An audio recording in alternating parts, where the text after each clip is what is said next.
ইরানে হামলা চালাতে স্পেনে অবস্থিত নিজেদের ঘাঁটি ব্যবহার করতে চায় যুক্তরাষ্ট্র। তবে এতে বাধা হয়ে দাঁড়ায় স্পেন। দেশটি সাফ জানিয়ে দেয় তাদের দেশে অবস্থিত ঘাঁটি থেকে ইরানে হামলা চালাতে দেবে না। এছাড়া ন্যাটো মিত্রদের জিডিপির ৫% প্রতিরক্ষা ব্যয় করার যুক্তরাষ্ট্রের আহ্বানও প্রত্যাখ্যান করে স্পেন। এতে স্পেনের উপর চটে যান যুক্তরাষ্ট্রের প্রেসিডেন্ট ডোনাল্ড ট্রাম্প। এ ঘটনার পর দেশটিকে কড়া হুমকি দিয়েছেন ট্রাম্প। ট্রাম্প বলেন, স্পেন যুক্তরাষ্ট্রকে তাদের সামরিক ঘাঁটি ব্যবহার করতে দেবে না বলে জানিয়েছে।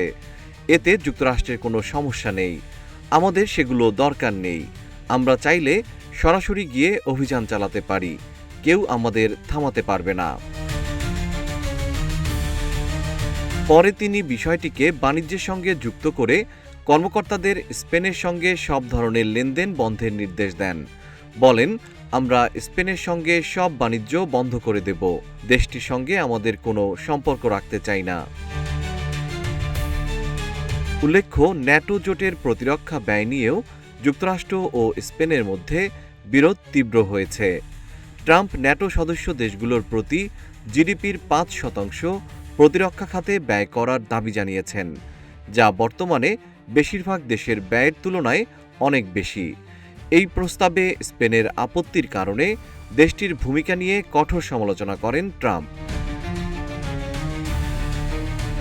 বিশ্লেষকদের মতে এই বিরোধ ন্যাটো জোটের ভিতরে দায়িত্ব বণ্টন ও যৌথ প্রতিরক্ষা নিয়ে দীর্ঘদিনের মতপার্থক্যকে আবারও সামনে এনেছে। যুক্তরাষ্ট্র একদিকে মিত্র দেশগুলোর প্রতিরক্ষা ব্যয় বাড়ানোর জন্য চাপ দিচ্ছে, অন্যদিকে বৈশ্বিক সামরিক অভিযানে নিজেদের কৌশলগত স্বাধীনতাও বজায় রাখতে চাইছে। স্পেনের সঙ্গে বাণিজ্য বন্ধের হুমকি যুক্তরাষ্ট্র স্পেন সম্পর্কের নতুন মাত্রা যোগ করেছে। এতে সামরিক সহযোগিতার বিষয়টি অর্থনীতির সঙ্গে যুক্ত হয়ে পড়েছে। বিশ্লেষকদের আশঙ্কা, এ ধরনের পদক্ষেপ ন্যাটো জোটের অভ্যন্তরীণ ঐক্য ও কূটনৈতিক সম্পর্কের ওপর নেতিবাচক প্রভাব ফেলতে পারে। জিএম শিহাব, রূপালী বাংলাদেশ।